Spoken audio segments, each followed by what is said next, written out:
और एक बड़ी अच्छी कथा ला गई वेणुनाथ की, रासलीला। बहुत अच्छी कथा है।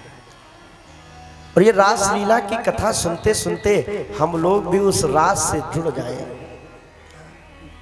रासलीला को हम लोग प्रायः नाचने और गाने वाली भी लीला समझने लगते हैं कि भगवान कृष्ण नाच रहे हैं, गा रहे हैं। रासलीला देखते हैं टीवी में और अपने यहाँ रासलीला हुआ भी करती हैं, लेकिन वास्तविक रासलीला ये नहीं है। वास्तविक रासलीला तो कुछ और ही है। रसो वैसा जो उस ब्रह्म रूपी रस को प्राप्त कर ले, जो प्राप्त हो जाए, वो रासलीला।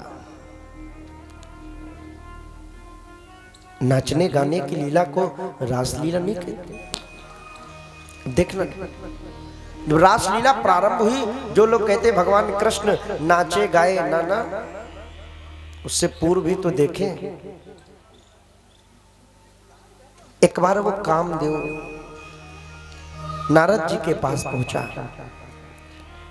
और नारद जी के पास पहुंचने के बाद उसने कहा, नारद जी बोले हाँ, एक काम करो। क्या? तिलक ले लो, हमारे मस्तक पर लगा दो चंदन, और हम त्रिलोक विजयी हो गए हैं।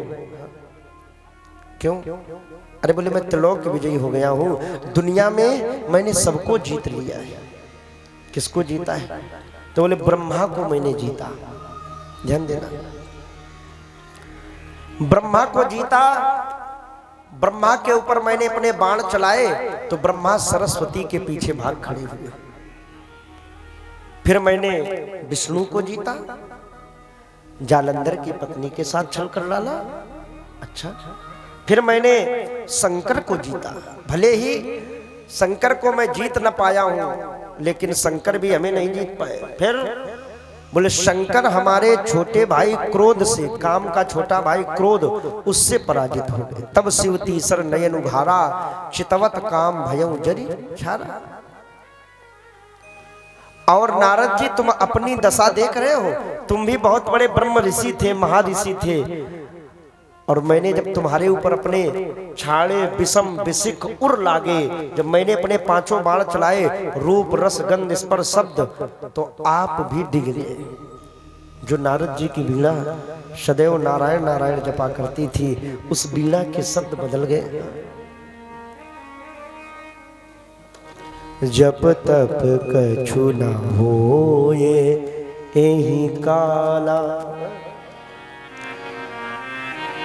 वो नारद जी की वीणा जो सदैव नारायण नारायण जपती थी, और वो विश्व मोहिनी के पीछे पड़ गए। जप तप कछु न हो ये काला, हे विधि मिले कवन विधि बाला।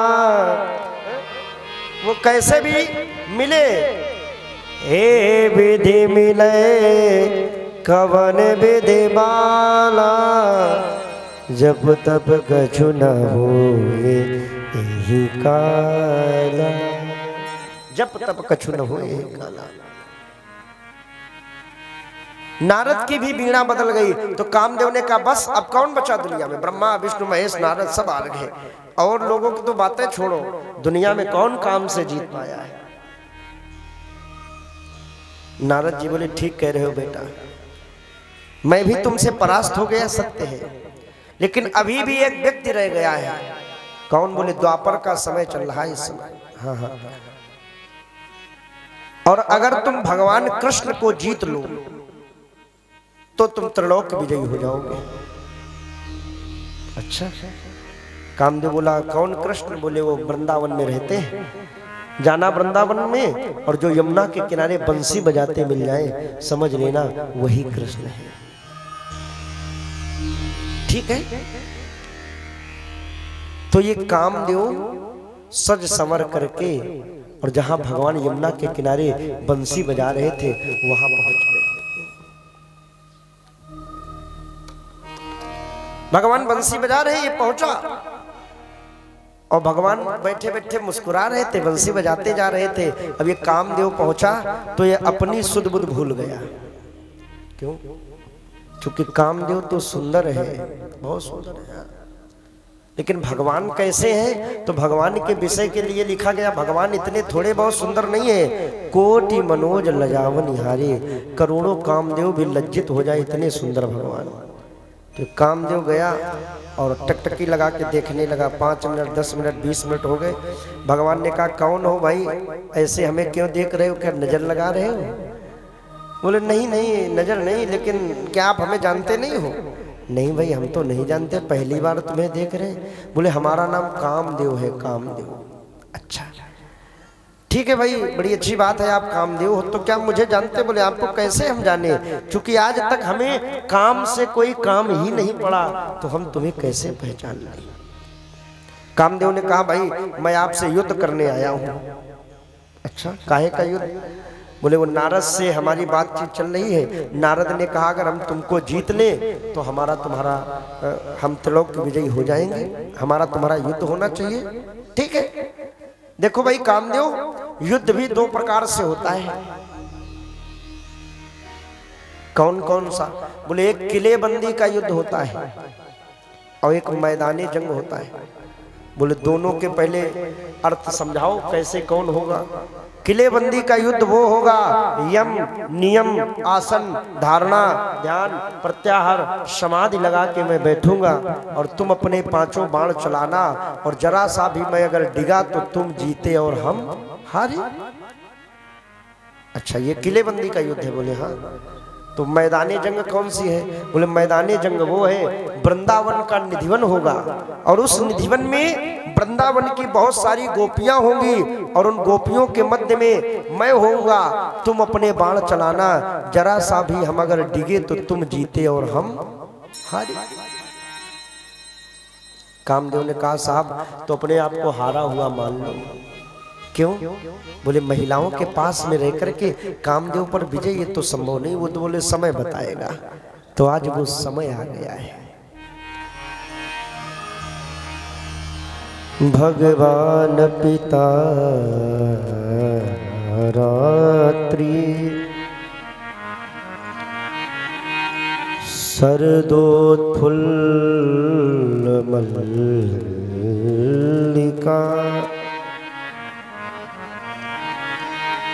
वीक्षरन्तुं मनश्चक्रे वीक्षरन्तुं मनश्चक्रे योगमाया मुपाश्रिता। भगवान पिता रात्रि सरदोत्फुल्ल मल्लिका। आज वो समय आ गया। शरद पूर्णिमा की रात्रि थी। शरद पूर्णिमा अभी कुछ दिन पहले, शरद ऋतु का जिस दिन से प्रवेश होता है इसे कार्तिक की पूर्णिमा है ना, हाँ वही शरद पूर्णिमा कहलाते हैं। आज भी हम लोग घरों में खीर बना के छत पे रखते हो, बोले आज चंद्रमा अमृत डालेगा, है ना, वही शरद पूर्णिमा की रात्रि। भगवान यमुना के किनारे बंसी बजा रहे हैं बैठे। अच्छा, अगर श्लोक पर ध्यान दें तो वहां केवल एक रात्रि नहीं, ता रात्रि, और ता माने बहुवचन होता है, सा तौ ते तम तौ तान, ये ना, ता माने बहुत सी रात्रियां आई हैं। इसका मतलब हाँ बहुत सारी रात्रि होती हैं। एक वर्ष में 365 दिन और 365 ऐसे कहते हो ना। हाँ।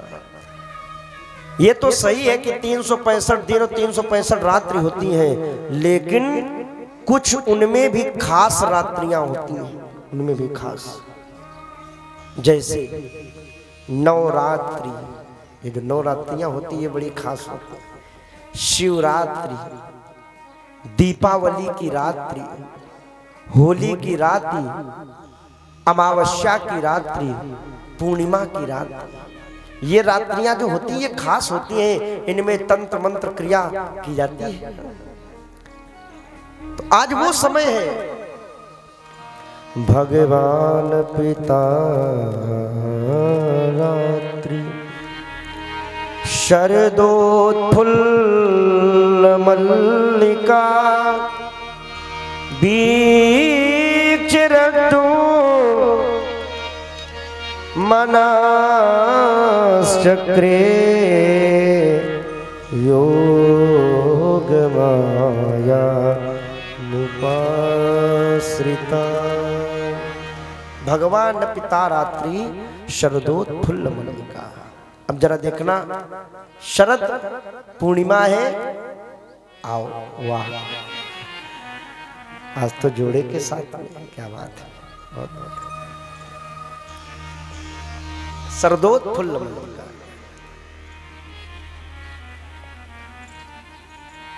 बैठ जाओ, उधर कुर्सी पे बैठ जाओ पीछे। शरदोत्फुल्ल मल्लिका, शरद पूर्णिमा है, मल्लिका के पुष्प खिले हैं। क्यों?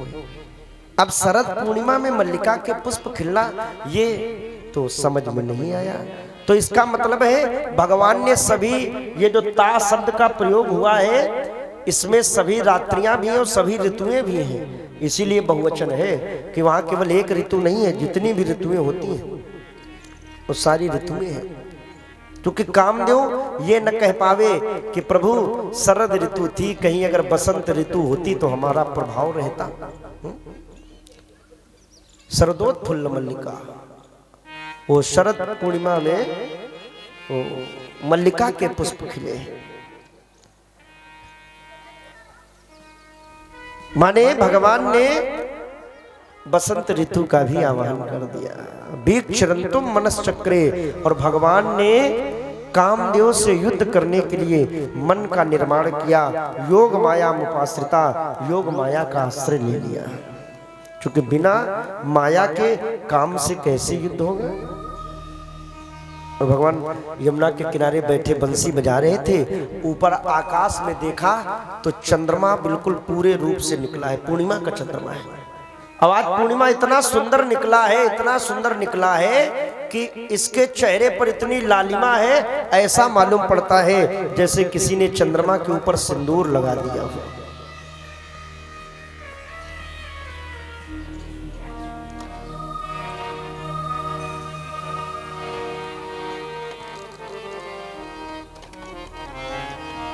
तदोडुराजा ककुभा करैर्मुखम् प्राज्याविलन् पुनरुणेन सन्तमये सचरसडीना मुदगांचुचुम्रजन् प्रिया प्रियाया इव दीर्घदर्शना। प्रिया प्रियाया इव दीर्घदर्शना। जिस समय भगवान ने तत्वोडुराजा ककुभा करैर्मुखम्, ऐसा मालूम पड़ रहा जैसे चंद्रमा के ऊपर किसी ने सिंदूर लगाया हो, लाल रंग का चंद्रमा। और उस चंद्रमा को देख करके भगवान को, चंद्रमा कौन है भगवान का रिश्ते में? साला। हाँ, देखना, बूढ़े लोग होते वो भी कहते चंदा मामा, जवान लोग होते वो भी चंदा मामा, बच्चे होते वो भी कहते चंदा, सबके चंदा मामा है का। हाँ, चूंकि हमारा आपका पिता है नारायण, माता लक्ष्मी है, लक्ष्मी माँ है, और लक्ष्मी का भाई है चंद्रमा। चूंकि ये भी समुद्र से वो भी समुद्र से, तो माँ का भाई कौन होता है? मामा। और भांजे को माँ से ज्यादा मामा से प्यार होता है। क्यों भाई, है कि नहीं? हा?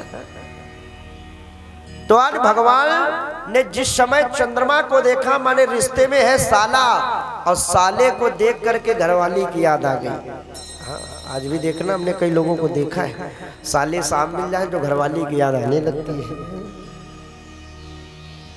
तो भगवान ने जिस समय बंसी बजाई, बहुत देर हो गया, बंसी बजी, कोई आया नहीं। भगवान ने कहा, हे बंसी, आज हमारा काम पड़ रहा है और तुम अपना काम नहीं कर रही हो क्या? बोले, आज कामदेव से युद्ध होना है, कुछ ऐसा बज जाओ, कुछ ऐसा कर जाओ कि आज आनंद आ जाए। मतलब श्याम, अरे कोई ऐसी मीठी धुन से बजो जिसके कारण वो गोपियां खिंची हुई चली आए। अच्छा, तो बंसी ने कहा अभी तक आपने बताया नहीं, आप केवल राग छेड़ रहे हो, बता नहीं रहे हो मुझे करना क्या है। शंकर ध्यान हरऊं क्षण में, बंसी ने कहा मेरा स्वभाव मेरा प्रभाव, शंकर ध्यान हरऊं क्षण में, विधि को पढ़ी वो सब वेद भुलाओ। बंसी कह रही मेरा प्रभाव कितना बड़ा है आप शायद जानते नहीं हो। शंकर ध्यान हरऊं क्षण में, विधि को पढ़ी वो सब वेद भुलाओ। भागई सची भागई सुरेश सची तज के, औरण की गिनती नहीं लाओ। कृष्ण मनाए कहे मुरली, अपने मन की अब बात बताओ। अपने मन की बात बताओ हमें करना क्या है। भगवान बोले ऐसी मधुर धुन में बजो कि जो गोपियां जिस अवस्था में जिस व्यवस्था में हो वो सब कुछ भूल जाए और हमारे पास दौड़ी चली आए। ठीक है। तो अब जिस समय बंसी बजाई तो लिखा है जो गोपी जिस अवस्था व्यवस्था में थी, जैसे ही उसके, देखो सबको बंसी सुनाई नहीं पड़ी। भगवान का संदेशा दुनिया में आता सबके पास है, लेकिन सुनाई उसी को पड़ता है जिसके अंदर गोपी जैसा भाव होता है। हाँ, वो कहते नहीं एक दिन समय सबका आता है, अपना टाइम आएगा, सबका समय आता है। फर्क ये होता है कोई कोई उस समय का सदुपयोग करके बड़ी ऊंचाइयों पर पहुंच जाता है, और कोई कोई उस समय का सदुपयोग नहीं करता, दुरुपयोग करता है तो नीचे चला जाता है। प्रमोशन होता कभी डिमोशन भी हो जाता है। समय है उन गोपियों के लिए जिस समय भगवान ने बंसी बजाई, कहते जो जिस अवस्था व्यवस्था में थी ना, दुहल तो भी अयो काश्चित दो हम हित्वा समुत्सुका। एक गोपी गाय दूह रही थी, ध्यान देना, और वो गाय दूहते दूहते कान में आवाज पड़ी बंसी की तो भूल गई, गाय दुहना भूल गई साहब। और वो दोहनी रख दी, बाल्टी रख दी, दौड़ पड़ी जहां बंसी बज रही थी। कोई कोई गोपी तो लिम्पंत्या ब्रह्मजंतोन्या अंजंत्या कांस्य लोचने, कोई कोई गोपी लीपा पोती कर रही थी। इसके दो भाव हैं, एक माने लीप रही थी तो आवाज सुनाई पड़ी तो हाथ धोना भी भूल गई, आधा लिपा पड़ा आधा इसे छोड़ दिया, और वो गोबर वाला सना हाथ दौड़ पड़ी भगवान की ओर। ये संदेशा है भगवान का। एक गोपी लीपा पोती माने अंजंत्या कांस्य लोचने, अपने शरीर में लीपा पोती कर रही थी। एक आंख में काजल लगाया, तब तक बंसुरी सुनाई पड़ी, वो एक कान ऐसे पड़ी आवाज कानों में, एक आंख में काजल एक बिना काजल। कोई कोई गोपी तो कपड़े पहन रही थी, अस्त व्यस्त वस्त्राभरणा, अस्त व्यस्त कपड़े पहने, नीचे का ऊपर ऊपर का नीचे, दौड़ पड़ी। क्यों? कि भगवान की बंसी है ही ऐसी। जिसने भी सुनी बाजी उठ धाई, बाजी देखबे को दौड़ी धाई, बाजी मुस्कुराई सुनी बांसुरी गिरधारी की। बाजी कहे कहाँ बाजी, बाजी कहे कहाँ बाजी, बाजी कहे वही बाजी बांसुरी गिरधारी की। बाजी ना संभारे चीर, और बाजी ना धरे धीर, और बाजी के उठी है पीर बिरहा नल की। बाजी कहे कहाँ बाजी, बाजी कहे कहाँ बाजी, और बाजी कहे वहाँ बाजी बांसुरी गिरधारी। और ऐसी बंसी बजी क्या पागल कर जाती है। भगवान की जिस समय बंसी बजी गोपियां दौड़ पड़ी। घर वालों ने बड़ा रोकने का प्रयास किया, कोई कोई गोपी को तो घर वालों ने सास ने बंद कर दिया गेट के अंदर, नहीं जाएगी, जिधर देखो भागने लगती है। लेकिन वो गोपी बिचारी कमरे में ही रो रो करके उसने प्राण दे दिए। कन्हैया ये मेरे परिवार वाले, ये मेरे घर वाले मेरे बीच में आ गए हैं, सगे संबंधी, क्या करूं? ये दुनिया है, ये अपने स्वार्थ के लिए केवल जीती है, आपका उसमें हित हो या अनहित हो उससे कोई मतलब नहीं। वो गोपी अपने प्राणों को छोड़ दिया, तन से न सही श्याम लेकिन मन से मैं तुम्हारे पास आ रही। बहुत सारी गोपियां पहुंची, सारा 84 कोस का ब्रजमंडल, और उन 84 कोस की ब्रजमंडल की गोपियां जिस समय पहुंची भगवान के पास, भगवान बंसी बजा रहे थे, बैठे थे। भगवान ने देखा, स्वागत किया, आओ देवियों स्वागतम भो महाभागा प्रियम किम करवाणि वा व्रजस्या नामयम् कश्चित्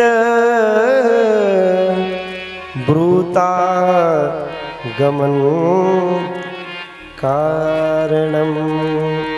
ब्रूता गमन कारणम। आओ देवियों आपका स्वागत है। पहले तो स्वागत किया और फिर पूछा ब्रूतागमन कारणम कश्चित, तुम्हारा यहाँ क्यों आना हुआ, क्यों आई हो यहाँ पर? अच्छा, रजन्यस्या घोर रूपा घोर सत्वा निसेविता। ये इतनी अंधेरी रात है और घनघोर जंगल है, उस अंधेरी रात में घनघोर जंगल में तुम लोग अपना अपना घर परिवार छोड़ के यहाँ रात में आई हो क्या? जंगल देखने आई हो? देख लिया वापस चली जाओ। अच्छा अच्छा, दृष्टम वनम कुस्मितम राकेश कर रंजिनम। हमें लग रहा है तुम राकेश माने चंद्रमा को देखने आई हो, देख लिया वापस जाओ। गोपियां फिर भी नहीं कुछ बोली। तो क्या हमें देखने आई हो? अब हमको भी देख लिया वापस जाओ। गोपियों ने हाथ जोड़े कहा कन्हैया कैसे हो तुम? एक तो पहले अपने भक्तों को अपने पास बुलाते हो और फिर बुलाने के पास उनको दूर भगा देते हो। श्याम क्या यही तेरा नियम है? ईमानदारी से बताना।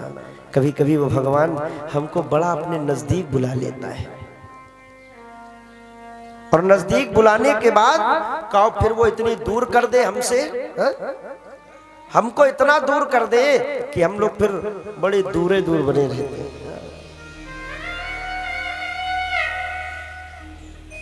गोपियों से कहने लगे श्याम, गोपियों देखो भगवान भी परीक्षा लेता है, भक्त की परीक्षा लेता है। कभी कभी हम किसी के इतने नजदीक चले जाते हैं कि एक पल भी उससे दूर नहीं रहा जाता है। ऐसे ही भगवान के नजदीक चले जाते हैं और बाद में भगवान धीरे से थोड़ा पीछे खिसका देता है। आज भी संसार का ये नियम है। आप भक्ति के मार्ग पर चलो, आनंद बहुत है, लेकिन पहले तो भगवान पास में बुला लेगा, फिर बड़ा दुख देने लगेगा। तो लोग क्या कहते हैं, क्या करें, ये जल चढ़ाया नहीं जा रहा है। जब ते जल चढ़ाने लगे लोधेश्वर बाबा को, जंगलेश्वर बाबा को, तब से वो परेशानी शुरू हो गई। इसे हम ये ना समझे, देखो भगवान भी परीक्षा लेता है। जैसे लोहा भी तपाया जाता है, सोना भी तपाया जाता है। आग में लोहे को भी जलाया तपाया जाता है और सोने को भी तपाया जाता है, लेकिन देखना लोहे की कीमत बहुत कम होती है और सोने की कीमत ज्यादा होती है। क्यों? सोना तपने के बाद चमकने लगता है और लोहा चमकते नहीं है धातु वो भी है, कोई फर्क नहीं है। माने हम लोग जब परमात्मा के निकट गए, भगवान ने हमें सामीप्यता प्रदान की, उसके बाद हम अगर चमक जाएं, निखार आ जाए जीवन में, तो भगवान अपने पास बुला लेता, कीमत बढ़ा देता है दुनिया में। गोपियों से भगवान ने कहा देवियों तुम अपने पतियों को छोड़ के मेरे पास चली आई, और जबकि नियम कहता है वृद्ध रोग बस जड़ धन हीना, रोग बस जड़ धन हीना, अंध बधिर क्रोधी अति दीना, अंध बधिर क्रोधी अति दीना, ऐसे उपति कर, ऐसे उपति कर, ऐसे उपति कर, ऐसे उपति कर, किए आप माना, पायेयम पुर दुख नाना, नारी पायेयम दुख नाना। किसी भी अवस्था व्यवस्था में पति को नहीं छोड़ना चाहिए। यही से बढ़कर धर्म न दूजा, यही से बढ़कर धर्म न दूजा, यही से बढ़कर धर्म न दूजा। सादर सास सादर सास ससुर पद पूजा, एक ही धर्म एक व्रत नेमा, एक ही धर्म एक व्रत नेमा।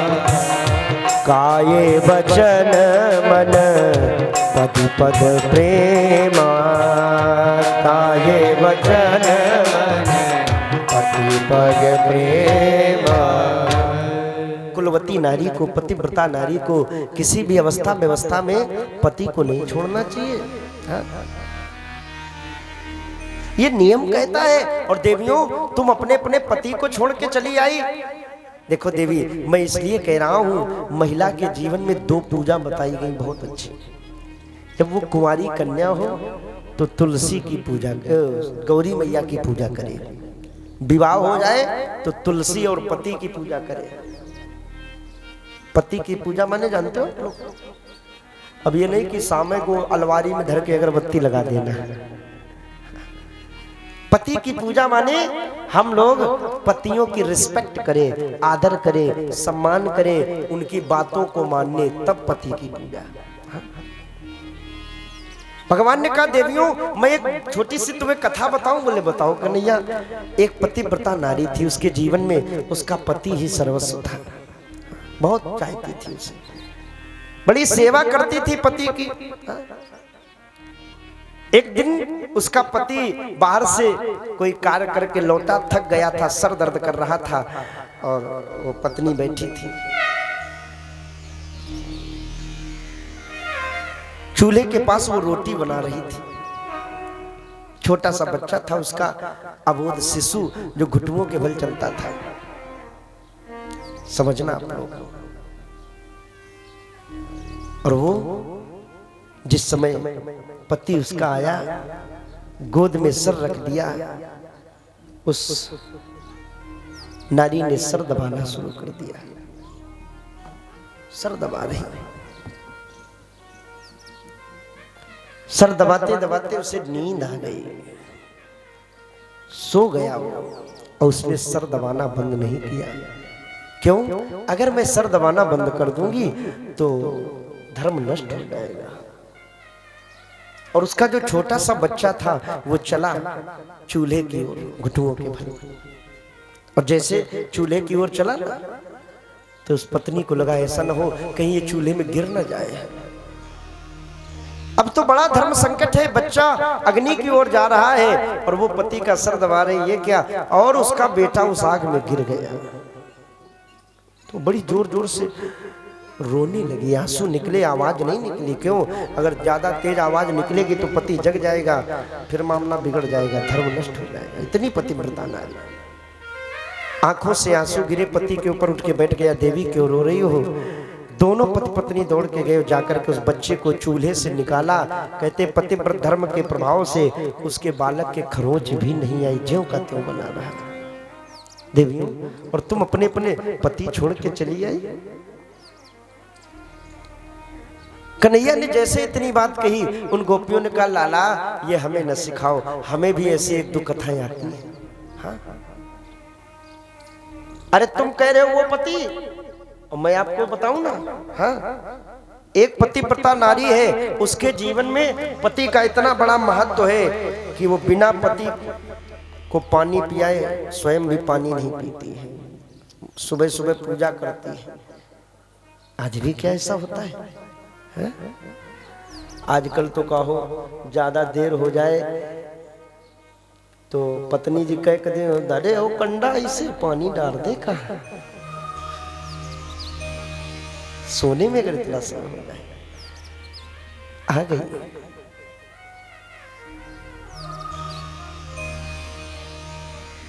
अभी अभी विवाह हुआ है, बड़ा अच्छा उसका नियम है। जब नई नई शादी होती तो पत्नी बड़ी सेवा करती, सास ससुर के खूब पैर दबाए जाते हैं। सास बड़ी खुश होती, बहुरिया बहुत बढ़िया है। 6 महीने बाद मेरी सास मोहल्ले भर में काट घूमती, बहुरिया बहुत खराब है। उसका नियम था अगर वो पति की पूजा न कर ले तब तक पानी भी नहीं पीती थी। एक दिन उसका पति बाहर कमाने जा रहा है, उस नारी से कहा देवी मैं जा रहा हूँ। पत्नी रोने लगी, आप चले जाओगे तो मैं पूजा किसकी करूंगी, मेरा तो व्रत टूट जाएगा, नियम टूट जाएगा। अच्छा, तो उस पति ने क्या किया, एक फोटो निकाल के दे दी, ये लो फोटो और तुम इस फोटो की पूजा कर लिया करना, व्रत तुम्हारा पूरा हो जाएगा। तो उस नारी ने वही शुरू कर दिया, फोटो की पूजा करने लगी। 1 महीने 2 महीने बीते, इधर इसका पति नौकरी करके वापस घर लौटा, पैसे वैसे जोड़ के, और जैसे दरवाजे पर आया, दरवाजा खटखटाया, देवी खोलो। अब वो अंदर फोटो की पूजा कर रही थी और बाहर पति खड़ा, खोलो। अब बताओ कन्हैया उस नारी को क्या करना चाहिए, जो सामने पति की फोटो रखी उसकी पूजा करे कि जो पति आ गया है उसकी पूजा करे। कन्हैया बोले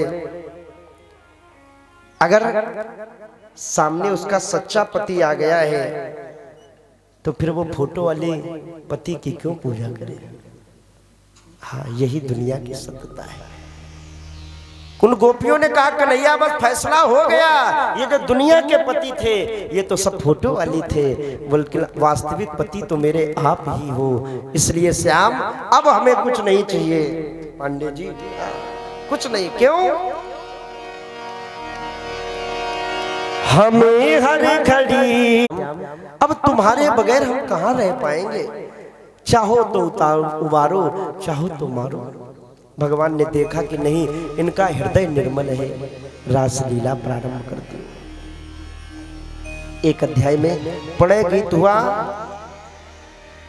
और जिस समय भगवान रासलीला प्रारंभ करते हैं गोपियों के मन में एक और ईगो आ गया। देखो बहुत चीजें जीवन में हमें अपनों से दूर कर देती है। कभी कभी ज्यादा अहंकार ईगो वो भी खराब कर देता है, अपनों से दूर कर देता है। कभी कभी ज्यादा पैसा भी अपनों से दूर कर देता है। हाँ, ज्यादा जब पैसा हो जाता है ना तो कभी कभी लोग अपनों से दूर हो जाते हैं, दूरियां बना लेते हैं।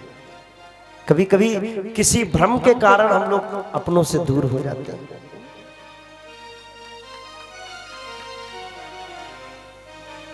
गोपियों को भी बड़ा अहंकार हो गया कि कन्हैया देखो हमारे पास है, हमारे पास है।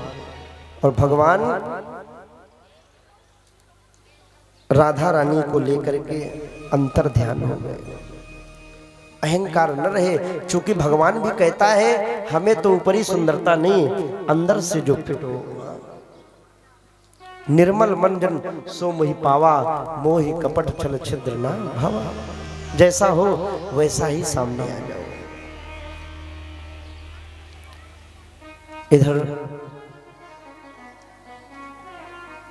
राधा को लेकर जिस समय चले भगवान, राधा ने भी कह दिया न पारिये हम चल तुम नैमाम यत्र ते मना। कन्हैया अब हमसे भी पैदल नहीं चला जा रहा है। राधा को भी लगा कि हमें लगता कन्हैया सबसे ज्यादा हम ही से प्रेम करते हैं, हमें लेके देखो इधर निकल आए, गोपियां छोड़ आए। भगवान ने कहा अब क्या किया जाए। तो भगवान ने कहा एक काम करो, स्कंदम आरुई, आओ हमारे कंधों पर बैठ जाओ। स्कंदम, हमारे कंधों पर बैठ जाओ। और जैसे इतना कहा कामदेव ने नारद से कहा, बोले काम करो नारद जी, फिर बोले ऐसा करो ये तिलक लगा दो हमें। क्यों? बोले बस हो गया फैसला। अरे कोई कलयुग में भी अपने पत्नी को कांधे पे नहीं बैठा लेगा। ईमानदारी से बताना आप लोग, कोई है जो कलयुग में भी? अभी तो द्वापर चल रहा है। इतना तो जरूर हो जाता है, कभी कभी हमने देखा है घर में मोटरसाइकिल नहीं है, गर्मी का समय है और पत्नी कह रही है ऐसा करो क्रॉसिंग तक छोड़ दो चल के, तो श्रीमान जी साइकिल के कैरियर पे बैठा लेते हैं। अपना बेचारे रबड़ ऐसे बाढ़ा तो पसीना पोछत चले जा रहे हैं। श्रीमती जी मुस्कुरा रही, कांधे कोई बैठालता है क्या है? तिलक कर दो। नारद ने कहा देखते जाओ कामदेव होता क्या है। और जैसे ही राधा ने पैर बढ़ाया भगवान वहां से भी अंतर्ध्यान हो गए। अब तो राधा और गोपियां दोनों रोने लगी और थोड़ा बहुत नहीं रोई, उन भगवान के प्रेम में व्याकुल होकर के गोपियों ने आंसू रुक नहीं रहे। राधा भी कह रही क्या करूं, इस ईगो ने, अहंकार ने हमें भगवान से दूर कर दिया। और जब व्यक्ति रो देता है ना, समझ लो उसके जीवन का सारा अहंकार खत्म हो जाता है। आंसू न निकले समझ लो गंदगी भरी पड़ी है, और अगर आंसू निकल जाए तो गंदगी धुल गई। जयति तेधिकम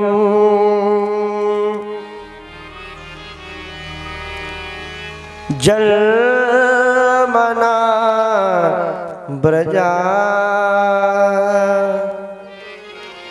श्रयत इंदिरा शाश्वदात्रे दयित दृश्यतां दीक्षुताव का त्वयि धृतास व स्वां विचिन्वते।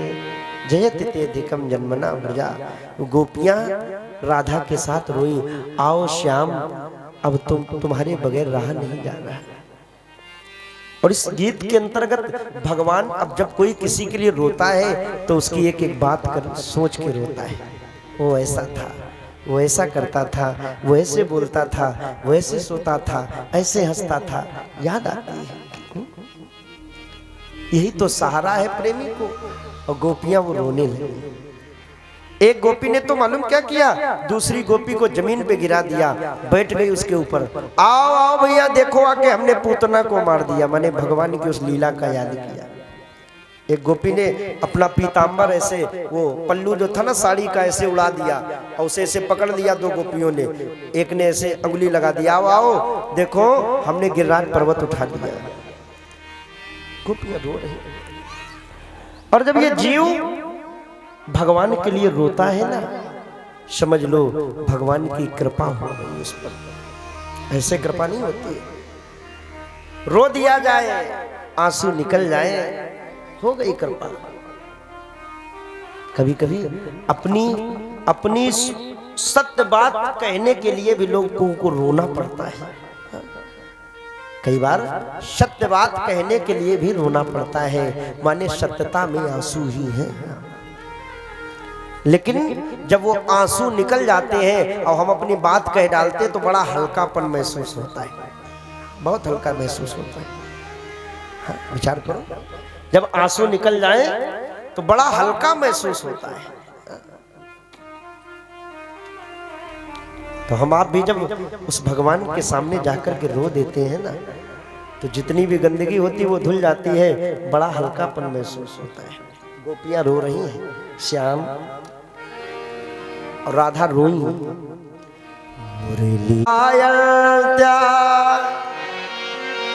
प्रलम्पन्त्यश्च चित्रधार रुरुदु सुस्वरम राजन कृष्ण दर्शन लालसा। रुरुदु सुस्वरम, वो गोपियां भगवान के लिए रोई। सुखदेव जी कहते हैं रुरुदु सुस्वरम राजन, स्वर से रोई। देखो अब आप लोग कहोगे क्या रोने में भी स्वर लगाए जाते हैं? गाने में तो कई प्रकार के स्वर लगाए जाते हैं भैया, कई स्केल से गाया जाता है, लेकिन रोने में भी स्वर, ये तो आज तक नहीं सुना है। जहां मनावे वहां खड़े होकर रोने लगो। कोई रोना भी कई प्रकार का होता है, कोई बड़े धीरे धीरे रोता है, कोई बहुत तेज रोता, कोई धीरे धीरे उसिक लेता है, कई प्रकार से। रुरुदु सुस्वरम राजन। अच्छा तो यहाँ स्वर से रोई है, तो क्या धीरे रोई कि तेज रोई ना? देखो ये सब रोना जो है ना, ये सब स्वर वाला रोना नहीं है, ये बिना स्वर के रोना है। माने जब तक हम आप संसार के लिए रो रहे हैं, ये विदाउट स्वर, कोई स्वर नहीं इसमें, कोई काम, दुनिया के लिए हम क्या रोए? तो दुनिया तो इसका नाम ही है रोना, यहाँ तो रोना पड़ेगा ही। आप रो रहे हो तो कोई नई बात नहीं है, हम रो रहे तो कोई नई बात नहीं है। बाबा परबाबा भी आए, वो भी रोते चले गए, हम भी रोते रोते ही चले जाएंगे। रुरुदु सुस्वरम, अगर स्वर से कोई रोना है तो जो संसार के लिए रो रहा है, ये बिना स्वर का रो रहा है, कोई इसका फायदा नहीं, कुछ नहीं। और जब यही व्यक्ति भगवान के लिए रोता है तो स्वर से रोना कहा जाता है। गोपियां रोई, तासा माविर्भूचौरी स्वयमान मुखाम्बुजा।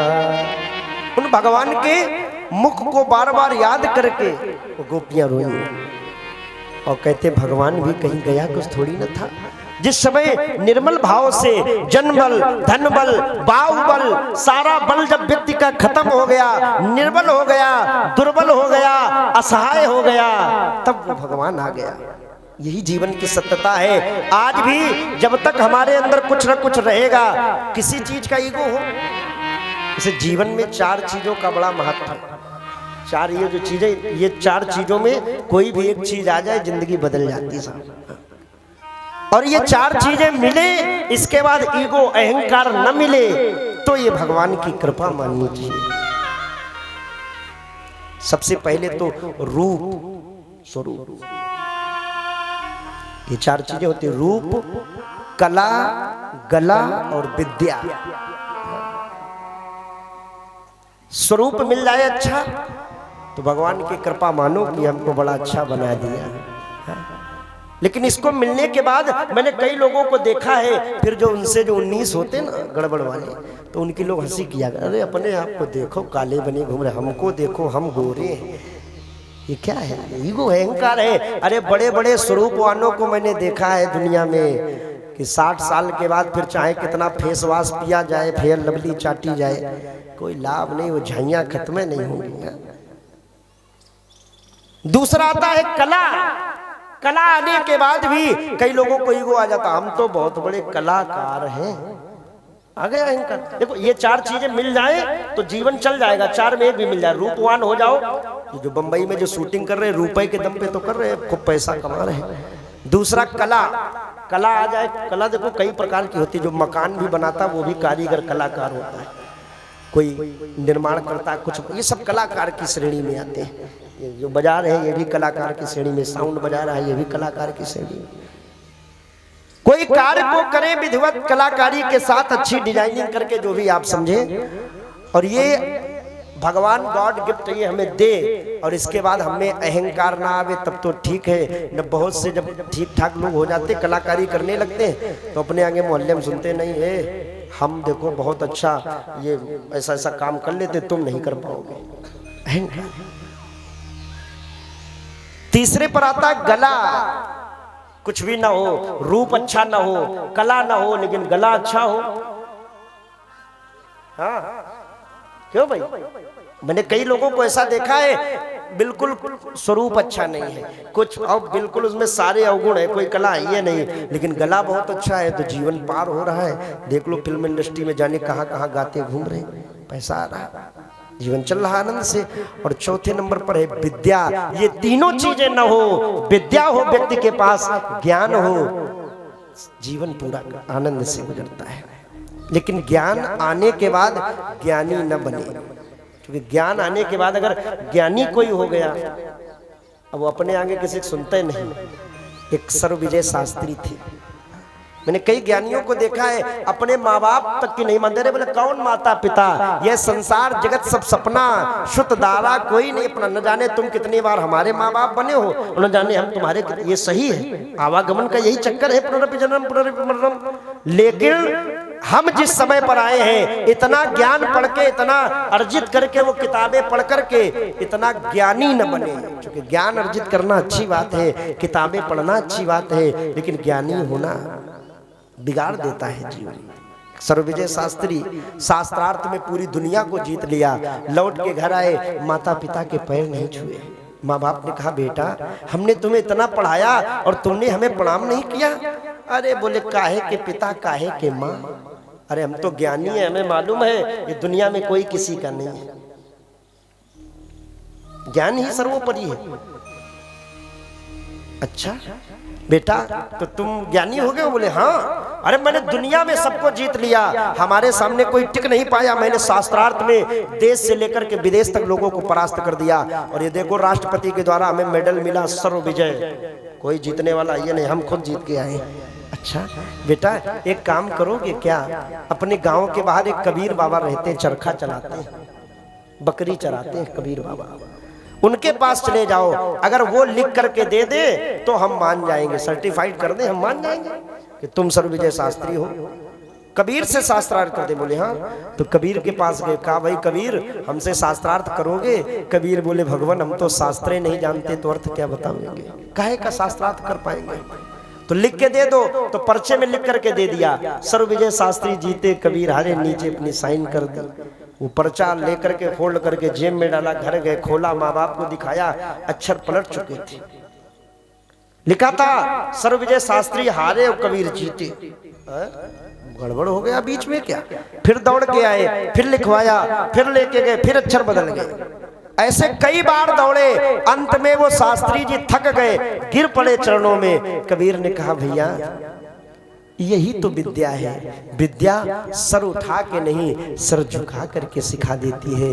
विद्या ददाति विनयम, विद्या आने के बाद हमें आपको चाहिए कि हम झुक जाएं।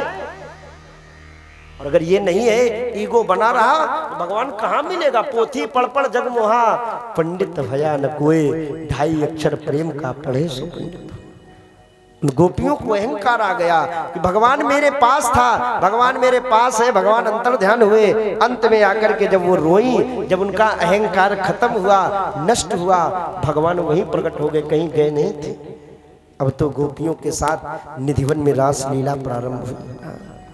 तासाम मध्येर द्वयोर द्वयोर, एक एक गोपियों के मध्य में 2-2 कन्हैया, या यूं कहें 2-2 गोपियों के मध्य में एक एक कृष्ण। तासाम मध्य द्वयोर। और जब गोपियों के साथ रासलीला प्रारंभ हुई ना,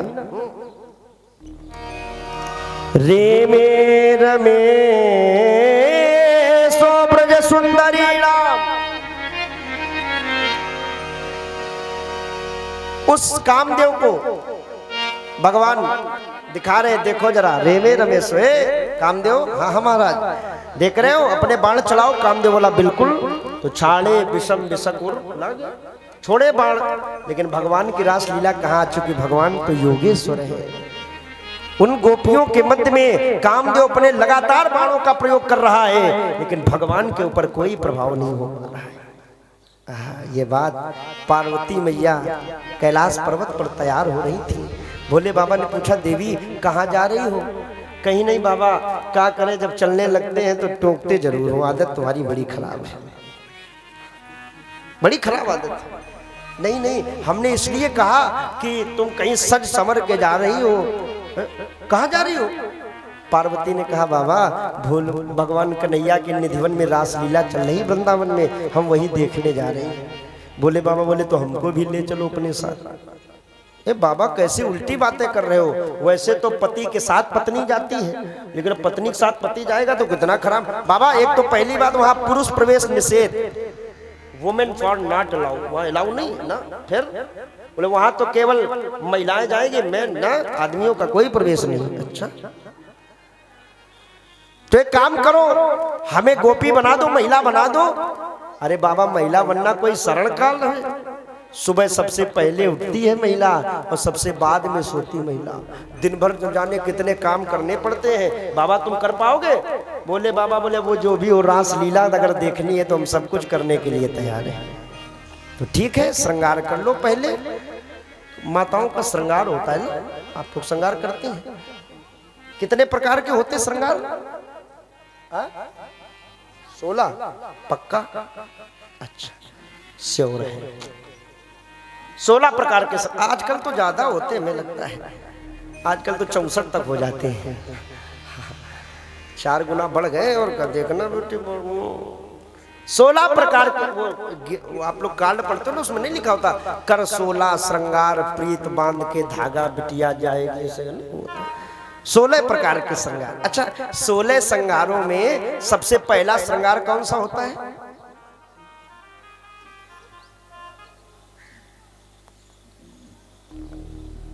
अरे लगाती आप लोग बतावे पंडित जी है?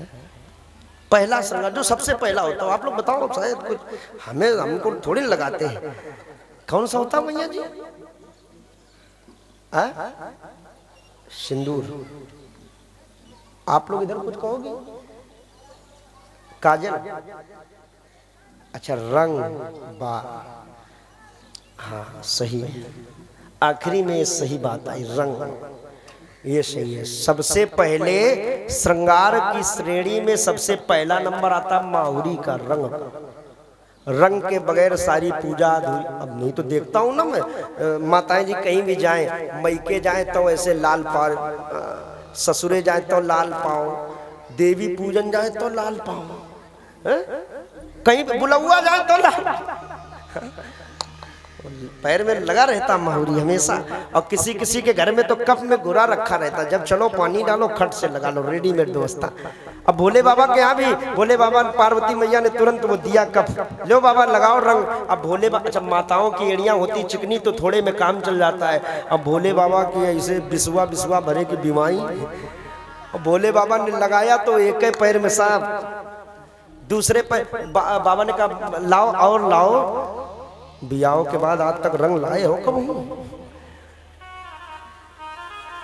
और तो भले ले हमें रंग भूल आते, रंग लाए हो कभी? भोले बाबा बोले नाराज ना हो, देखो हमें ले चलो, है चिंता न करो। उठाया जल, गंगा जल को लेके दूसरे पैर में, एक तो खूब चटक हो, एक बिल्कुल फीका। लाओ देवी वो नहीं ब्रजबाला और झाला और माला ये सब दे दो। बाबा एक सेट तो सो हमने पहन लो, अब कोई आइए नहीं, दोबारा तुमने खरीदा है। भोले बाबा बोले नाराज ना हो, चिंता न करो, अभी मैं व्यवस्था करता हूँ। भोले बाबा ने तुरंत नंदी, हाँ महाराज लाओ जरा झुरिया उठाओ हमारी। झुरिया आई, अब भोले बाबा निकाला बढ़िया चमचमाता हुआ सांप गले में डाल लिया। हाँ गला बंद हो गया। हाँ यहाँ एक दो लपेटे बढ़िया कड़े बनाए और कानों में वो चमकीला वाला बिच्छू चिपका दिया है ना। हाँ अघड़दानी है भोले बाबा। लाओ देवी देवी वो लाओ जरा पहनने वाला कपड़े लाओ, कपड़े। बाबा वो कपड़ा तो एक ही जोड़ी थे, लेकिन एक जोड़ी अभी रखे पुराने, लाओ लाओ कौनो लाओ, क्या चलेगा सब। तो भोले बाबा को दिया वो नीचे का घाघरा, ऊपर की उड़निया, है ना। अब माता जी थी छोटी तो वो घाघरा नीचे तक होता था, और भोले बाबा 7 फुट के, और जब घाघरा पहने तो घुटन्ना मालूम पड़े हैं। घुटन्ना माने अद्धा वाला पैंट है। तैयार हो रहे, बड़े अजीबो गरीब तरीके से तैयार हुए भोले बाबा। ये मैंने कह रहा हूँ, कई कवियों ने लिखा है, बने भोले गोपी नाक नथुनी नयन कजरा, किनारी की साड़ी लसत कर धनी प्रथु कटि तटे, चले मंदम मंदम। भोले बाबा जिस समय चले तो बड़ी मतवाली चाल है आज भोले बाबा की। अब माताएं धीरे धीरे चलती हैं, अब भोले बाबा जब चले तो इतनी तेजी में चले कि माता जी पहुंच पाई अभी केवल चौकी तक, नहर तक। और भोले बाबा टिकरा के आगे निकल गए।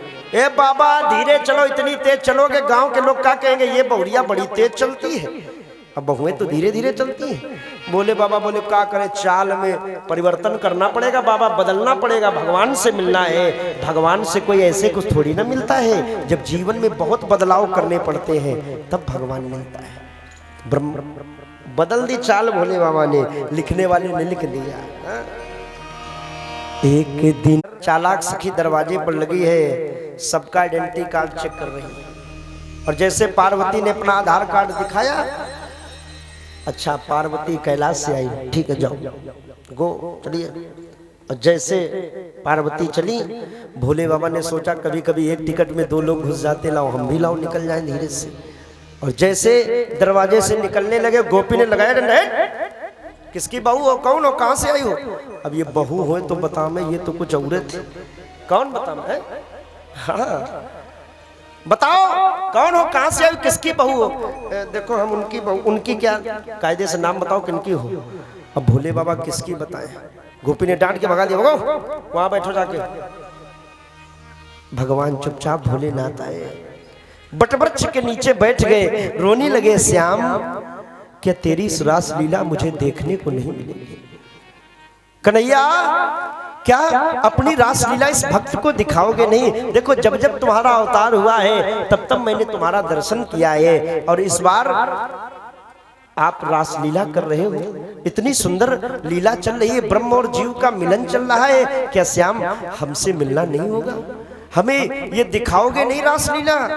और जिस समय भोले बाबा रोए, देखो वही बात आ गई, गोपियां रोई तो भगवान मिल गए।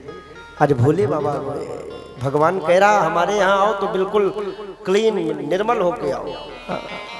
भोले बाबा रोए, विचार किया हो सकता है मेरा श्याम मेरी बात न सुने, क्या करूं मैं, किसके लिए रोऊं? तो हाथ जोड़े, हे राधा रानी माँ, मेरा पिता भले ही कितना क्यों न निष्ठुर हो जाए, कभी कभी बच्चा कीचड़ में गिर जाए ना तो पिता देख लेगा लेकिन उठाएगा नहीं, और या उठाएगा भी तो गले नहीं लगाएगा, क्यों? और कहेगा दूर रहो, तुम्हारे कीचड़ लगा भी नहला रहे तुम्हें तब उठाएंगे। और माँ को पता चल जाए बेटा नाली में गिर गया है, चाहे कितनी भी महंगी से महंगी साड़ी क्यों न पहन रखी हो, दौड़ के जाएगी, पहले लाला को उठा लेगी, वो ये नहीं देखेगी कि कहाँ कीचड़ लग गया। भोले ने कहा हो सकता है कन्हैया मेरा पिता तू भले ही ना मेरे ऊपर ध्यान दे, लेकिन मेरी माँ जरूर ध्यान देगी। रोए, प्रभु माँ राधा, मैंने सुना है ना तेरे दरबार में जो भी आता उसके ऊपर कृपा होती। और जैसे रोए, भगवान कन्हैया नृत्य कर रहे थे गोपियों के मध्य में, देखा कि भोले बाबा आ गए हैं और बिना भोले बाबा के फैसला होगा नहीं। हाँ?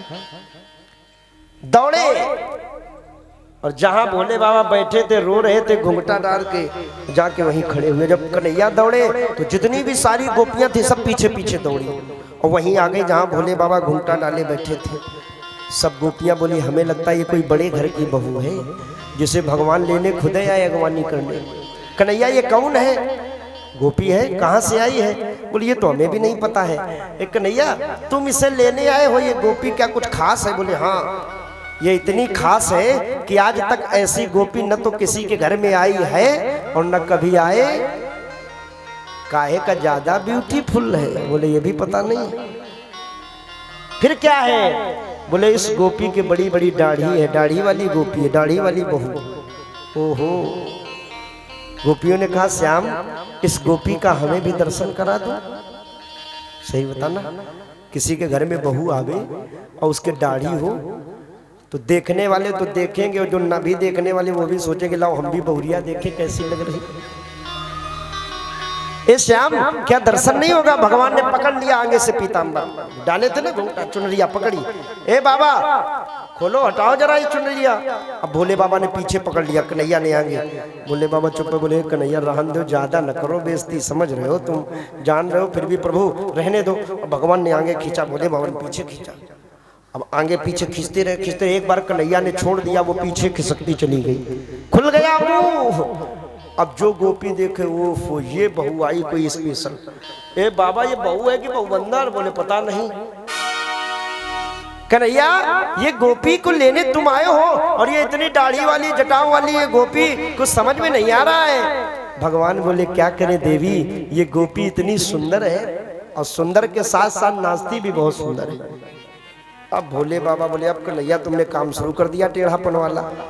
एक तो पहले तो सबके सामने दिखा दिया चेहरा, हम सोच रहे थे चुपचाप घूंघट डाल के देख लेंगे काम बन जाएगा, और अब तो ये अब कह रहे हो नाचो। हाँ हाँ बाबा नाचो। बोले बाबा बोले क्या करे कन्हैया, अगर तुम्हारी यही बात है तो आज हम नाचें। राजी तेरी रजा में, राजी तेरी रजा में, मेरी बने या बिगड़े, कन्हैया नाचेंगे हम तो मोहन, नाचेंगे हम तो मोहन, जैसा तू हमें नचा ले, नाचेंगे हम तो मोहन, जैसा तू हमें नचा ले। इतनी विनय हमारी, इतनी विनय हमारी, वृंदा विपिन बसा ले, इतनी विनय हमारी, वृंदा विपिन बसा ले।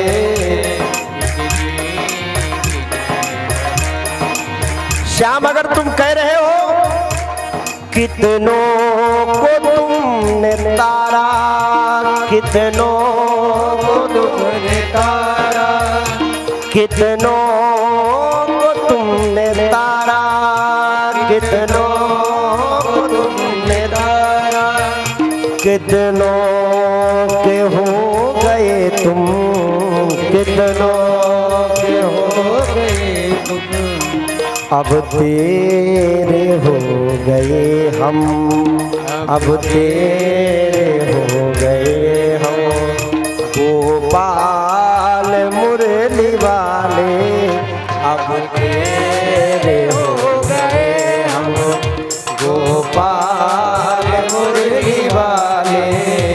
इतनी विनय हमारी, इतनी विनय हमारी।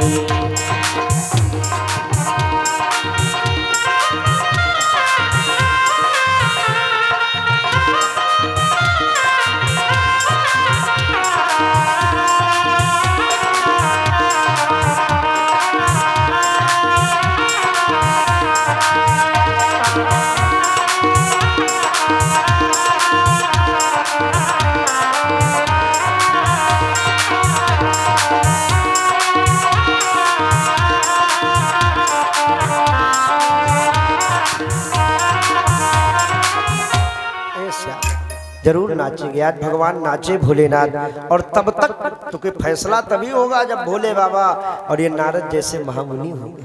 तो इन्होंने कामदेव के साथ युद्ध किया है तो भगवान की मजबूरी थी इनको बुलाना, जजमेंट भी तो होना है।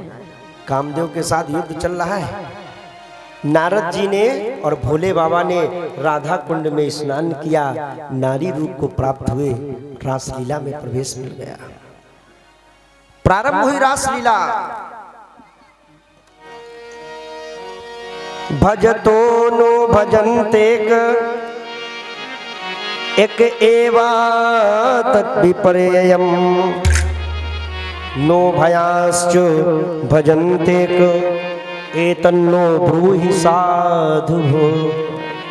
उस गोविंद को भजते हुए या यूं कहें रासलीला को अगर विधिवत देखें तो रासलीला क्या है, जो गोपियां हैं ये साधारण नहीं है, ये सब दंडकारण्य के महात्मा वेदों की ऋचाएं जो भगवान से रास करना चाहती। रास माने ब्रह्म और जीव का जब मिलन हो जाए वही रास कहलाता है। कामदेव तो उल्टा लटक गया, उत्तम भयम रतिपति रमयन चकार, उल्टा करके लटका दिया भगवान ने कामदेव को, परास्त हो गया कामदेव। और ये ब्रह्मा जी की एक रात्रि पर्यंत तक रासलीला चलती रही। रासलीला आज भी होती बंधु। ब्रह्मा जी की एक रात्रि की बात करें तो चतुर्युग जब 71 बार बीतते तब एक मनवंतर, ऐसे ही जब 14 मनु बीतते तब ब्रह्मा जी का एक दिन और एक रात। चारों युग बहुत बड़े हैं, 4,32,000 वर्ष का कलियुग, 8,64,000 वर्ष का द्वापर, 12,96,000 वर्ष का त्रेता, 17,28,000 वर्ष का सतयुग, मिला के चारों युग बीते 71 पॉइंट कुछ 72 भी पहुंच जाते, कभी कभी 71 है।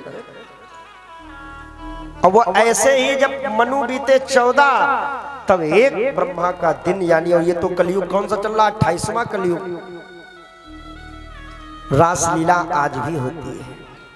मैं आपसे निवेदन करूं, वृंदावन का जो निधिवन है आज भी भगवान के शयन कक्ष को बढ़िया सुंदर फूलों से सजाया जाता है। जल का पात्र रखा जाता है, एक पान बढ़िया मीठा बना के रखा जाता है, कुछ भोग के लिए लड्डू रखे जाते हैं, जल रखा जाता है, सुराही में ग्लास रखा जाता है और वो ताला बंद कर दिया जाता है, बिल्कुल लॉक, उसमें कहीं जिंगला नहीं, कोई खिड़की नहीं उस जो मंदिर में, और बंद कर दिया जाता है। बाहर बाउंड्री में उसमें भी ताला लगाया जाता है। इस बार लॉकडाउन में एबीपी न्यूज वालों ने वहां पर जाके ये रिसर्च भी किया इसका, क्योंकि मान्यता है कि भगवान आते रासलीला करने रोज शाम को रात में, है ना, और आने के बाद वो पान आधा खा जाते, पानी पी जाते, लड्डू खा जाते, वो सब सेज अस्त व्यस्त मिलती है।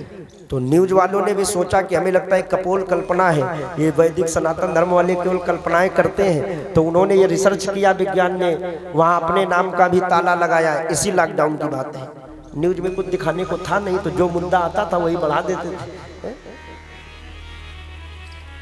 उन्होंने भी सर्टिफाइड किया, वो ताले लगाए गए। सुबह जब 4 बजे जाकर के खोला गया तो क्या देखते हैं, वो पानी की सुराही, पानी खत्म हो गया है, वो आधा पान खाया हुआ पड़ा है, सेज अस्त व्यस्त है, प्रसाद भी जूठा है।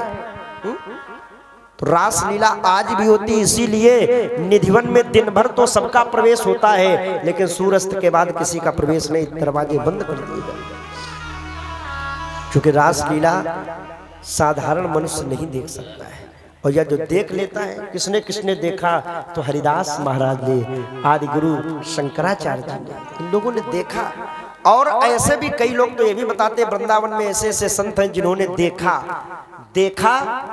और जब उसको देखा तो फिर दुनिया को क्या देखा, कुछ नहीं देखा। उस रासलीला का दर्शन करने के बाद या तो पागल हो गए, या भगवान के मस्ती में ऐसे चूर हो गए कि दुनिया में किसी को बता नहीं पाए, बोलने बंद हो गया, और या परम धाम चले गए। ये रासलीला का उस रस में सराबोर हो गए, उस परमात्मा तत्व में सराबोर हो जाना, ये रासलीला कहलाता है, न कि नाचना हो गाना। कामदेव को रेमे रमेशो ब्रज सुंदरी नाम, जो कामदेव था उसे भगवान ने परास्त कर दिया, और शर्त रखी गई थी, भाई जो जीतेगा तो हारने वाले को उसके घर में लड़का बन के आना पड़ेगा। तो कामदेव शर्त के अनुसार लड़का बन के आता भगवान का। बोले रास बिहारी भगवान की जय। आगे भगवान गौचारण लीला कर रहे थे, एक शंखचूड़ नाम का व्यक्ति था, उसका वध किया। गौरी मैया के पूजन करने के लिए बाबा नंद, यशोदा, गोपवाल और कन्हैया अंबिका वन में पहुंचे। एक अजगर ने जाकर के बाबा नंद का पैर पकड़ लिया। बाबा नंद चिल्लाए, लाला बचाओ। भगवान दौड़ के गए, उस अजगर को मार दिया। को भगवान, और जब वो अजगर मरा तो दिव्य रूप धरो जाता तुलसीदाम पंडिता, दिव्य रूप में सामने प्रकट हो गया। को भगवान, कौन हो आप? तो उस अजगर ने कहा, प्रभु अहम विद्याधरः कश्चित् सुदर्शन इति विश्रुता श्रिया स्वरूप संपन्या विमानेन चरम दिशा। मेरा नाम सुदर्शन है, मैं बहुत बड़ा गंधर्व था। अपने स्वरूप पर इतना मुझे अहंकार हो गया कि जो भी कोई हमसे गड़बड़ वाला व्यक्ति दिखाई पड़ता, हम उसकी हंसी कर देते हैं। एक बात कहूं, दुनिया में कभी किसी की हंसी मत करो। पता नहीं आज जो उसके साथ हो रहा है, कल हो सकता आपके साथ भी हो जाए। प्राय मैं देखता हूं समाज में, जिसके पास थोड़ा धन आ गया तो गरीब की हंसी करता है। कुछ ज्यादा अधिक मौज न ली जाइए। लोग कहते मौज ले रहे हैं, मौज में फिर मौत हो जाती है, मजा में सजा हो जाती है।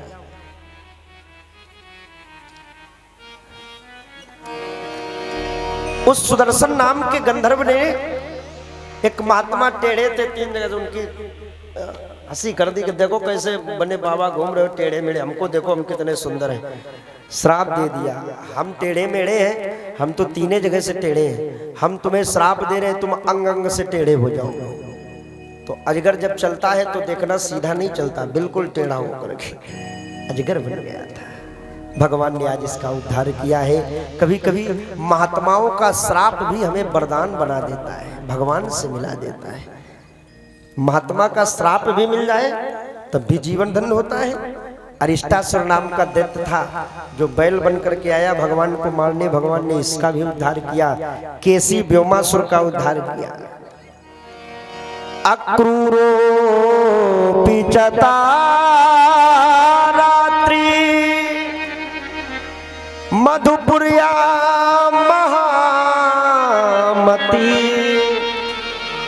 उषित्वा रतमास्ताये प्रययौ नंद गोकुलम। अक्रूर जी महाराज, अक्रूरोपि चता रात्रि, अक्रूर रात्रि के समय अपने कुटिया में बैठे थे, उसी समय कंस पहुंचा। क्योंकि कंस को नारद जी ने जाकर के बताया, कंस तुम्हारे साथ बहुत बड़ा धोखा हुआ है।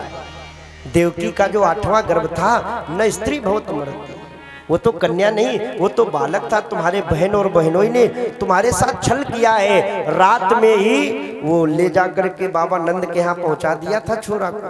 अच्छा गुरुजी, तभी हम सोचते थे ये इतने बड़े बड़े राक्षस भेजे, आज तक लौट के नहीं आया, हमें लगता वो हमारा काल उन्हें मार रहा। बोले हाँ, तो नारद सोच रहे भगवान जल्दी आगे लीला बढ़ावे, बहुत अभी लंबा जाना है।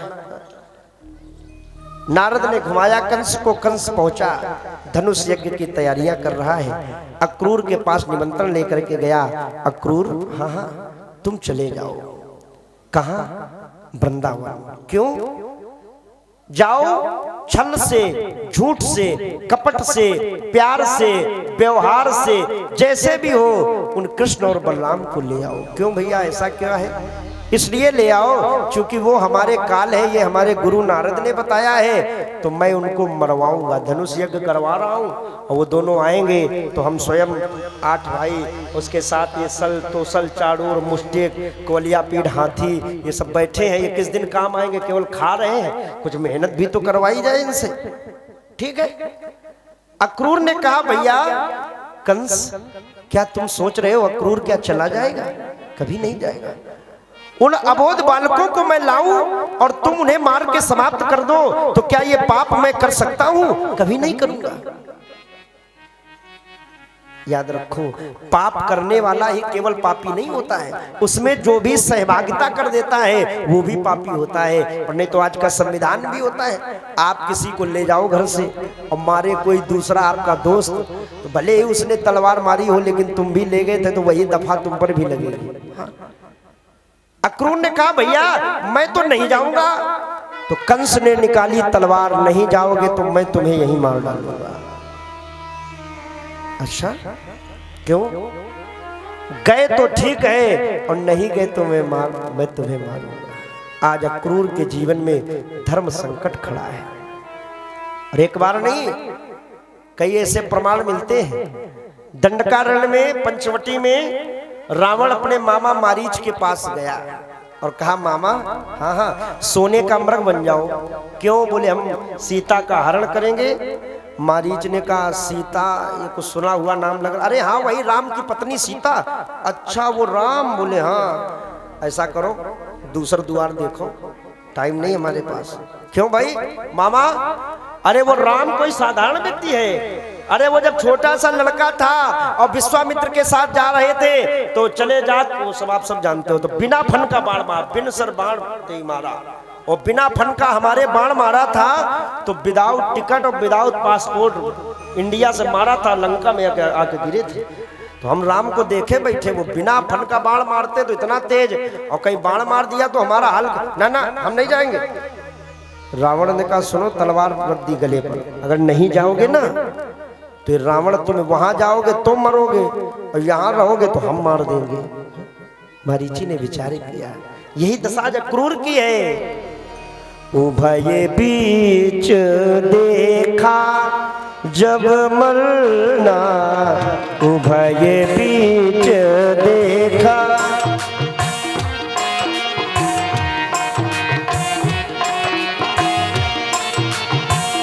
देखा, उभय बीच देखा जब मरना, उभय बीच देखा जब मरना, तब ताके से रघुनायक शरणा तब ताके से रघुनायक शरणा तब ताके से रघुनायक शरणा। देख लिया कि आज मरना है, क्या करूं, तो इस निशाचर के हाथ से क्यों मरूं, मेरे राम जी मारे तुम परम धाम तब भी मिल जाएगा। अच्छा एक बात और बता, मैं अगली चौपाई कुछ और कह रही है। जीवन में मारीच ने, तब मारीच हृदय अनुमाना नवई विरोधे नहीं कल्याणा। मारीच ने हृदय में अनुमान लगाया कि दुनिया में भाई सबसे लड़ा जाए, सबसे झगड़ा किया जाए। झगड़ा होता है, न चाहते हुए भी झगड़ा हो जाता है। किसी को हम बहुत अपना समझते हैं और एक दिन न चाहते हुए भी उससे झगड़ा करना पड़ जाता है, ये नियम है। मारीच भी कह रहा है कि दुनिया में सबसे झगड़ा किया जाए लेकिन नवै विरोधे नहीं कल्याणा। 9 लोगों से झगड़ा न किया जाए। आप लोग भी ध्यान से सुन लेना, लिख लेना। सबसे लड़ना लेकिन 9 लोगों को छोड़ के। अब 9 कौन कौन से, वो नहीं कि 9 लोग गिन लो घर से अपने, एक घर, 2 घर, 3, एक घर डाइन छोड़ा था ना, क्या कहते हो, ऐसे 9 घर छोड़ देना, मोहल्ले के भी 10वें माले से लड़ जाना ना, ये घर नहीं ना, 9 लोग। कौन कौन से? मारीच कह रहा है शस्त्री मर्मी प्रभु सठ धनी वैद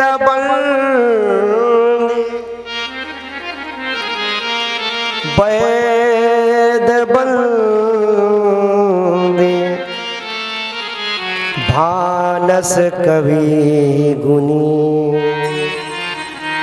दुनिया में सबसे लड़ा जाए। आप लोग ध्यान देना थोड़ी बात पर। दुनिया में हम लोग भी सबसे, वैसे तो झगड़ा करना नहीं चाहिए। आज हमारे कोतवाल साहब बैठे हैं, हाँ, जानते हैं हमारे छिबरा मऊ पहले कोतवाल रहे और बड़े अजीज हैं, तो बनारस में है इस समय, भाई काशी में व्यासी। दुनिया में वैसे तो झगड़ा करना नहीं चाहिए भाई। अब कुछ लोग कहेंगे अगर झगड़ा नहीं होगा तो पुलिस काहे के लिए पुलिस भी सुधार गृह भेजती है। पहले डायरेक्ट आपको कोई जजमेंट फैसला नहीं दिया जाता, पहले सुधारने के लिए जेल जो दी जाती है, सुधरने के लिए। सुधर जाओ भाई, अभी भी मौका है। और कुछ कहते हैं जेल तो ससुराल है, आना फ्री, जाना फ्री, खाना फ्री, सब फ्री। कुछ ऐसे भी लोग हैं, देखना। अब कौन दुनिया में, वैसे तो झगड़ा न करो, अच्छी बात है। और अगर आप कर भी रहे हो तो 9 लोगों को बचा के करो, इनसे 9 से बिल्कुल न लड़ो। कौन कौन? शस्त्री। पहला शस्त्री। शस्त्री माने 2 भाव। एक तो जो शस्त्र लिए हो, माने वो बगल में 315 बोर खोसे हो, अब आप झगड़ा करोगे, निकाल के मार देगा, आपका क्या, आप तो मर जाओगे। वो कहेगा चलो कोई बात नहीं, एक और देखा जाएगा, मर जाओगे आप, व्यर्थ में आप नुकसान उठा जाओगे। तो शस्त्री जो शस्त्र लिए हो। दूसरा शस्त्री जो ये किताबें पढ़ के बढ़िया ज्ञान अर्जित किया, शास्त्र पढ़ा हो, उससे भी ना झगड़ा करो। क्योंकि मैंने एक बार सुना था, ज्ञानी मारे ज्ञान से रोम रोम बिध जाए और मूर्ख मारे लठ से फाट खोपड़ी। ज्ञानी ज्ञान से मारता है और मूर्ख व्यक्ति लठ से मारता है। एक ज्ञानी व्यक्ति था, कुंभ स्नान करने हरिद्वार गया, कुंभ चल रहा है और उसने डुबकी लगाई, कोई उसके कपड़े ले गया। अब बेचारा अकेले एक कपड़े में क्या करे, कानपुर वापस जाना कैसे जाए। विज्ञानी व्यक्ति की बात है, क्या करे, कुछ नहीं मिला किसी से। मांगने की भी स्टाइल होती है, सब नहीं मांग सकते। उसने धीरे से लोगों से मांग लिया, कपड़ा हो गया। लेकिन पहुंचना है, ट्रेन की टिकट लेना है रास्ते में। तो एक ऐसे भैया बैठे थे, भैया एक कागज मिलेगा? बोले ले लो। सादा कागज लिया, एक पेन लिया, उसमें कुछ लिख लिया और 10-12 पर्ची बना ली। जैसे छोटे छोटे बच्चे नहीं खेलते हुजूर हुजूर चोर सरकार वाली, वो पर्चियाँ अब तो नहीं चलती ना, पहले खेला जाता था हमारे समय में। तो पर्चियाँ बना ली उसने और लेके गया स्टेशन पर। हरिद्वार से कानपुर जाना है, स्टेशन प्लेटफार्म पे पहुंचा और जाके चिल्लाने लगा, भाई दवा ले लो, दवा ले लो, नई कंपनी का प्रचार है। कौन सी दवा है भाई? बोले ये ऐसी दवा है, इसे लगाओगे तो मच्छर और मक्खियां पास में नहीं आएंगी। अच्छा, इतनी गजब की दवा, कितने रुपए की? बोले 10 रुपए की। तो लोगों ने सोचा मोर्टीन तो 30-35 की मिलती, 10 की सस्ती है, ले लो। सबने खरीद ली, उसके पास पैसा हो गया, टिकट ले आया, चला गया। अब जो लोग खरीदे बैठे थे, एक व्यक्ति ने वहीं टिफिन खोला होगा भोजन में और प्लेटफार्म पे मक्खियां छोटी होती कि बड़ी वाली, ओ बड़ी बड़ी मक्खियां आ गई। अब वो सोचने लगा क्या करें भाई, दवा दवा दवा रखी, लाओ भाई। और उसने पुड़िया निकाली और जो खोली पुड़िया, तो पुड़िया में था कुछ नहीं, कुछ था नहीं। उसमें लिखा था भाई एक काम करो, दाएं हाथ से खाते जाओ, बाएं हाथ से पंखा डुलाते जाओ, मक्खियां भग जाएंगी। ज्ञानी की बात है, उसने मार दिया, लपेट दिया। तो ज्ञानी व्यक्ति, शास्त्री, जो शास्त्र लिए हो या जो शस्त्र लिए हो, उससे झगड़ा न करो। समाज में पता नहीं कैसी बात करके आपको नीचा दिखा दे, शास्त्री।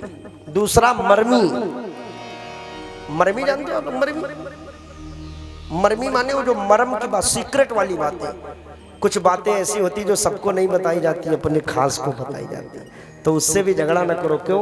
उससे अगर झगड़ा करोगे, अच्छा इसमें माताएं बहुत आगे होती हैं, एक दूसरे को पहले खूब बातें बता देती हैं, और फिर जब मोहल्ले में झगड़ा होता तो क्या कहती है, हमने सुना, अब बहन रुको बहन, तुम्हारा पत्थर आई खोल के धर रही। मर्मी, शास्त्री मर्मी। और तीसरा सठ, लिखा तो बीच में प्रभु है, लेकिन भगवान से झगड़ा को थोड़ी ना किया जाता है।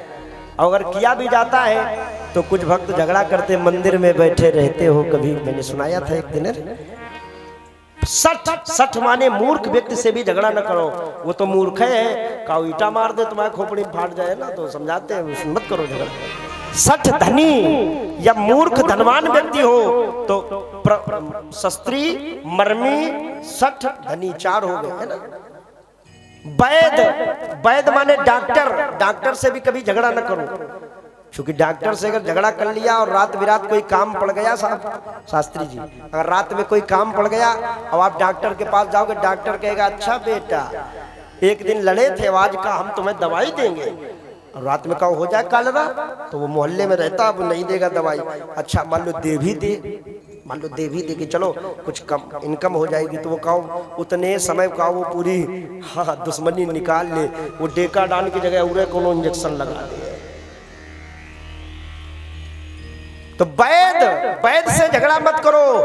वैद बंदी, बंदी के भी दो भाव हैं, एक बंदी तो जो कारागार में जो बंद रहते हैं उनसे भी झगड़ा न करो। हमने कई ऐसे बंदियों को देखा, वो कहते सुनो ससुर, वो जो है ना जेल, वो तो हमारे सब परिचित हैं, हम जाते हैं तो लंबरदार बन जाते हैं। क्यों? बोले जैसे एक जैसे दो चार और सही हुई है तो फांसी, उनसे भी झगड़ा न करो, वो तो मौत को हथेली में लिए घूम रहे हैं। और या बंदी माने बोले बंदी विविध तब सुनऊ सकल महिपाल, बुझ उठाए कर।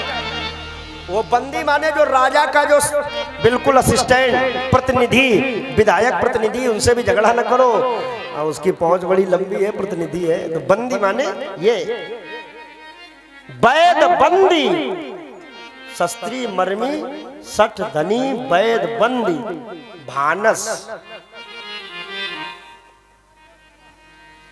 ये शब्द बड़ा भाई अच्छा मिला, भानस। भानस माने आप लोग वाह हिंदी पढ़े हो, बहुत बढ़िया। भानस माने रसोईया, बावर्ची, घर में भोजन बना, भंडारी, कई प्रकार से आप लोग कहते कुकिंग, वो क्या कहते कुकिंग में है ना, वही जो भोजन बनाता है भानस, उसे कहते भानस। और उससे भी झगड़ा ना करो। जब उससे अगर झगड़ा मान लो कर लिया तो पता नहीं कहो ज्यादा मिर्चा डाल दे, खा ना पाओगे भोजन। हाँ, और या न मिर्चा डाले पता नहीं काम मिला के खिला दे तो नुकसान उठाओगे। भानस कवि, कवि से भी झगड़ा न करो, क्योंकि कवि पता नहीं आपके खिलाफ क्या लिख दे। और गुणी गुणवान व्यक्ति हो उससे भी झगड़ा न करो। नवई विरोधे नहीं कल्याणा तब मारीच हृदय अनुमाना। आज अक्रूर ने भी विचार किया, अगर मैं चला जाऊंगा तो हो सकता है वो कृष्ण बलराम जो सक्टासुर, तणावर्त, पूतना, अगासुर, बकासुर, धेनुकासुर, ये बड़े बड़े राक्षसों को मारा है, तो कंस को मारने में कितना समय लगेगा, मैं जाऊंगा। ले लिया पत्थर, प्रातः काल हुआ, रथ को सजाया, सजा करके रथ चले, लेकिन सुबह के चले हुए क्रूर शाम को सुबह के चले क्रूर शाम को पहुंचे। पत्र जाकर के बाबा नंद को दिया। नंद बाबा ने कन्हैया बलराम को बुलवाया, चरणों में प्रणाम किया, लाला ये तुम्हारे काका हैं। हाँ।